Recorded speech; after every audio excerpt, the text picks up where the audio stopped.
Welcome to another edition of Talk with Confidence. This is where we have inspirational conversations with inspirational people. Today, I have a young inspirational man in studio with us. His name is Mace Treezy, and he's a hip-hop artist, as you can tell from the name. And he's also an entrepreneur. Mace, welcome. Yeah, thank you so much for having me here. Are you well? Yeah, I'm okay, and you? Yeah, man. Yeah. Before the end of the show, I'm gonna, when people say a hip-hop artist or rappers, I always want to test, to hear whether they're really hip-hop or are they artists, taking chances. Yeah. So today, before the end of the show, if I forget, please remind me. Aye. I want you to spit something. I get it? Some bars, There's some bars. Those are your terminology. Aye, no You're gonna problem. spit bars. Okay. Skr. Awesome, man. So, Mace, can you tell us a little bit about yourself? Where you come from, what you're currently doing with life, etc. Yeah, well, I'm Mace Treezy, like you said, in the introduction. And originally, I'm from Malamlele, Mkomi village. So I regard myself as a village boy who's doing the most in the city of gold, And yeah, I'm a hip-hop artist and I'm an entrepreneur because I have my own business going on that goes hand in hand with my music. So yeah, I feel like that's all people should know about me. For now. Until we discover other things. Yeah, man. So getting into hip-hop, I mean, a lot of guys your age, even guys from my generation, we grew up listening to a lot of hip-hop, a lot of rap. And you were talking off air about the difference between rap and hip-hop. Can you just tell us a little bit what's the difference between the two? Yeah, I feel like with rap, you focus more on like the lyrical part, the bars. But when it's hip-hop, you still focus on that, but this time around, you're more like versatile. Like with hip-hop, you can fuse it with gospel, like other people, even like Lecrae, right? I hear like Lecrae does like gospel, hip-hop, whatever. And then some mix it with Kwaito, like what Questa is doing, and Casper, and some fuse it with house, like AK is doing, you know what I mean? So yeah, hip-hop on its own is like a broad genre for me. Like that's how I see it, yeah. Right, compared to rap is just like straight up. So with your music as a hip-hop artist, so you take lyrics, bars, and what do you fuse it with? What do you merge it with to make it more hip-hop rather than just strict rap? Oh, I use it most of the time. I like to fuse with R&B. All right. I also have a friend of mine / business partner, Slim Kenny. He's the one that I own Cream Group with. It's like the two of us, yeah. So he's more into the whole singing part, like R&B. I'm more into like, rapping and all of that. So we get to come together and then we create a sound, which is like can be appealing to the ladies and the gents at the same time. You know what I mean? So yeah, that's what we do. Wonderful. And where did it start, your love for hip-hop? And when did you, on which day, did you decide I'm a hip-hop artist from today? I feel like, growing up, I feel like I was a bright kid. Yeah, I was a bright kid. And I was just, I never pictured my life could turn out like this. Because I was like, okay, I want to go to school, varsity, be a doctor or a lawyer and stuff like that. And then I moved this side in, it was 2008. And then when I got this side, it clicked to me that, people this side are just chasing their dreams. It's not what their parents prepared on the table for them. They're out there chasing their own goals and their dreams. They want to live their dreams and stuff like that because I saw young people doing this, doing that. And then I got introduced to hip-hop some way, somehow. And then I was like, okay, I actually am good at this thing. Why don't I just try it out? And when I tried, I saw like a lot of people are now like paying attention to whatever I'm trying to do. And then that kind of made me feel important, because I was just a kid who nobody even cared about. Yeah, you see, but lately I feel like what I'm doing is inspiring other people to chase their dreams, even if it doesn't mean like them making hip hop. They can do whatever they want to do, by just looking at me like, okay, this guy comes from the village, and he's doing this in the city. You know what I mean? Yeah, it's just amazing. So hip hop gave you a voice, in essence. And you speak about people listening to you and being inspired. Is that a huge aspect of your music? Do you consciously say, through this song, I want to inspire people? Yeah, actually I do, because you know I speak about variety of things. You know what I mean? It's all about what I'm feeling at that time, and you find out that somebody else that's listening to the song can relate to the message that I'm saying. You know, I can rap about living a good life. You find out like some cheese boy from the hood is living a good life. You relate. I can relate about me going through struggles. You find out that somebody's going through the same struggles. So I feel like hip hop is giving me a voice, and the fact that I'm independent and trying to like make it on my own, that on its own is just like, you know, it just shows everybody that you can do whatever you want to do. You know what I mean? If you put your mind, no limits, no restrictions. Yeah, I mean, like now I'm here at Global Confidence. You know, shout out. So from rappers or hip hop artists who inspire you, who can you name as part of the different hip hop artists locally, internationally, who speak to me? Okay, Jay-Z. Yeah, because of the way he's so business minded, and at the same time he's just too talented, and lyrically he's just top of his range and stuff. And then a person who actually made me want to get into hip hop so bad was Lil Wayne. I'm not gonna lie, that guy just when he came up, yeah, because like his blow up was in like 2007, 8. Yeah, that was the time when I moved this side. So you can imagine in primary and stuff, like Lil Wayne this, and then I really wanted to dress like him. I really wanted to, you know, rap like him and stuff. So yeah, it kind of like made me like, okay. And then locally, I'm just gonna say I'm a fan of AKA. That's it. Yeah. Okay. Yeah. So you're on the other fence. You're not. Yeah. I get a locally is divided between Casper and AKA. Get Chiefs Little Pirates. And I know most of my brothers are into the Casper side. Oh, yeah, I'm okay. on the other side. Yeah, I'm on the other side. Yeah. Okay. Awesome. Yeah. I mean, going into hip hop itself, what is the most important aspect of hip hop? Is it the lyrics, so lyrical content? Is it the beat? Is it being able to entertain people? Is it making your song memorable? Is it the money? What is the most? What do you say is the core of hip hop?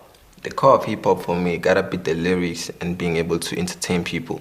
You know, because if you got the lyrics that people can relate to, and then when you get on stage, you can entertain people. Even people who never knew about you can be like, who's that guy? And then the next day, try to go on Google and search your name.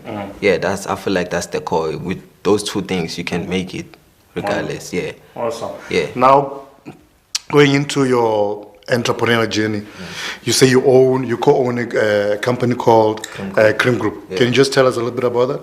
Okay, so Cream Group is an independent record label. We partnered with Hip Hop Beats Records. He's the guy that, you know, makes sure that our sound is perfect. You know, studios. He's our producer, sound engineer, everything. So it's a label on our side, but we just decided to merge the two. Just like, you know, for instance, like I said, Wayne used to inspire me and stuff like that. Young Money, Cash Money. Wayne came with this company and then joined forces with Cash Money.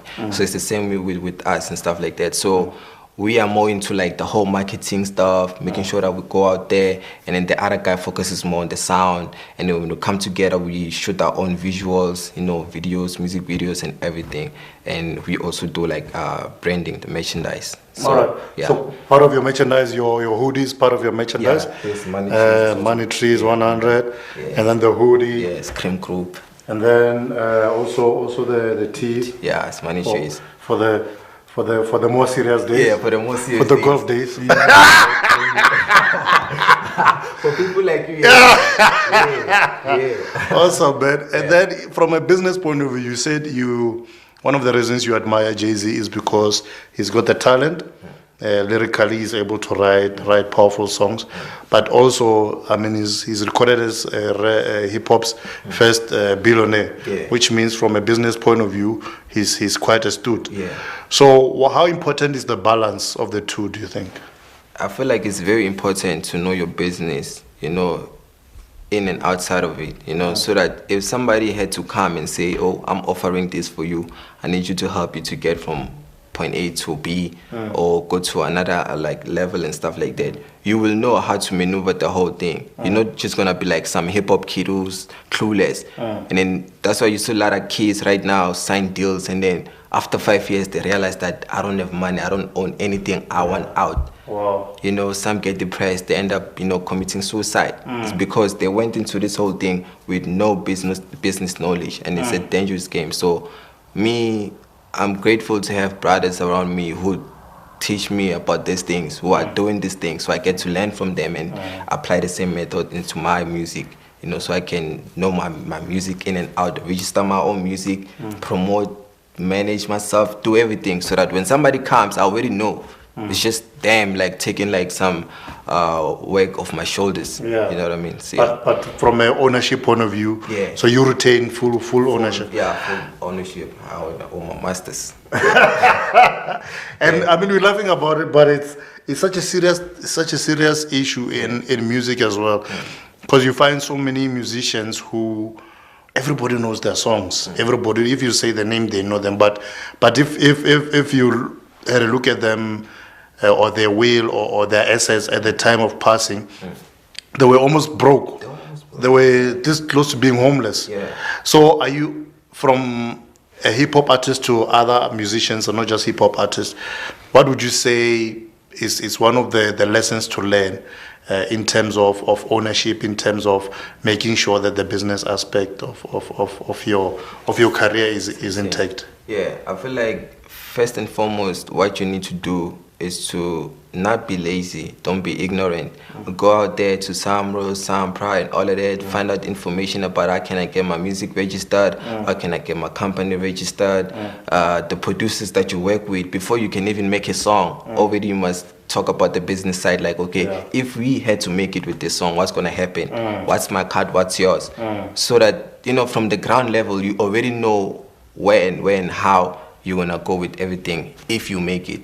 So some kids just go to these record labels, yo, I can make music, let's hear your song, they play the song, you're nice, alright, cool, come tomorrow, sign the contract, we're gonna make sure you're famous and you be on TV everywhere, you know what I mean? Then they go, they don't even read the contract, they just sign, that's it. And then 5 years later, when you see, you're like, what?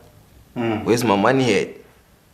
It's not your money. Yeah, you know what I mean? It's not your money. You don't own any assets, nothing. Everything is just owned by the label. So I just feel like first thing first, find out information when you're into this, study the game, and then make sure that you're not ignorant. Don't be lazy to go out there and get the information and do everything necessary. All right. So now it's a two-way street, because you are an artist, but also you own the label.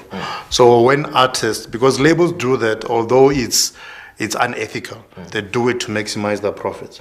So let's say a young artist comes to you and says, Mr. Mace, I'm super talented. You listen to them, you find out they are. What is your approach? Do you also rip them off the same way? At the Cream Group? Will they find out 5 years later that that Mace owns my masters, he owns my shoes, the house that I'm renting, I paid to him? Is that what they'll find out, or do you treat your artists differently? Now I'll have to treat my artists differently. You know what I mean? First thing first, before you can even sign to me, you'll have to be mentored by me. You know what I mean? For like maybe a period of 6 months or even 12 months, like a year. Get mentored by me, see how I do things and stuff like that. If you really like how I do things, then you can come to me and then you sign to me. And obviously, as much as you have to eat, I have to eat, because I'm investing in you. You know what I mean? But that's going to be something which is going to be like a mutual agreement. It's not going to be me coming and take like 70% or 100%. And then, because I don't want such enemies, man. So, I like the metaphor you're using. As much as they have to eat, you have to eat. But you're not eating the whole plate. Yeah, I'm not eating the whole plate. We all can eat. The pie is big enough for all of us. Awesome, man. Awesome. And from a business point of view, you say you've got a business partner. How's that relationship? It's such a blessing to have somebody that we have the same vision. You know what I mean? Everything that we do it together with friends, with brothers, more than anything, you know what I mean? So Yeah. We've been together for like 5 years, and we started Cream Group in 2017. Yeah, since then we've been operating together, making sure that everything works out pretty fine. So yeah. Wonderful. Yeah. And I mean, there's this assumption that, you know, if somebody is in hip hop or rap, they're a dropout. Yeah. Are you a dropout? I'm not a dropout. I'm not a dropout.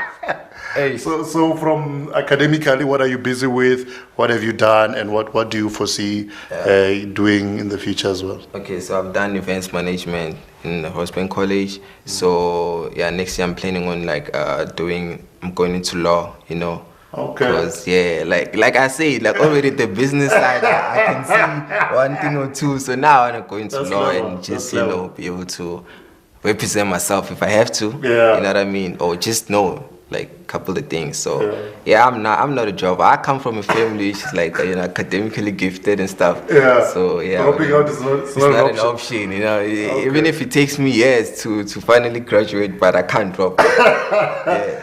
But I like what you're saying, especially, I mean, events management is very much in line with what you're doing already from a hip hop point of view. Yeah. Because, I mean, you have to organize and manage events for yourself, for your artists, even maybe business partners, or create events where you need to hire the services of other artists. And then law, because copyrights and owning your own music, all of those things come into play. So I like the focus in that you know that everything that you are empowering with yourself with academically is aligned to your core passion. Yeah. So the company is 5 years, 2017. You started. Yeah. Where do you see it going? So in the next 5 to 10 years, what do you want to achieve through your music as an artist, but through your company as well as an organization? As an organization, I just want us to go into, because so far we only hosted like one event. Okay. Yeah, and which was like a success. So now we're planning into like hosting more events starting from maybe next year. Okay. Yeah, and making sure that our music is just out there by any means necessary. We need to be on TV, we need to be on radio. Yeah. Even if it means now we have to, push it under the belt, man. We have to do that, Yeah, because it's very hard to go into like radio and television if you're independent. You must be guapped up. You must have like money. Money trees. Yeah, money trees. So yeah, we just want to do that, host more events, and make sure our music is just everywhere, like nationwide. Yeah, and just give opportunities to young kids that are coming up, because it's very hard for everybody. It's hard, yeah. And there's like you're saying, it's hard, and one of the reasons I think it's hard is because there are so many like different guys your age that are trying to reach the top, and some make it, some don't. What do you believe are some of the ingredients that are needed in order to get to the top? In order to get to the top, you must have funding. Do I say it? You must have funding. You must be consistent. What do you mean by that? Consistent? I mean, like, if you are dropping, like, let me say, every month you drop something, you must make sure you drop something. If you're dropping visuals or audios, you must make sure you do that. If you are out there performing, you must make sure that every, like, week or month you're performing out there. You're just everywhere, like, literally everywhere. Any opportunity, any door you're knocking and stuff like that, you must be consistent. And if you have funding, then you are able to move around. There's no excuse of saying, I can't go there because I don't have money. You are easily, you can easily go there, and you must be connected. Connections is everything in this game. These 3 things I'm telling you can make it. Because if you're not connected, I mean, like, how you gonna get to Live Amp? How you gonna get to Metro FM? How you gonna get to IFM? You know what I mean? But if you know people who know people, you can easily, like, people can just literally pass you around until you boom into people's faces, and then you've made it. Awesome.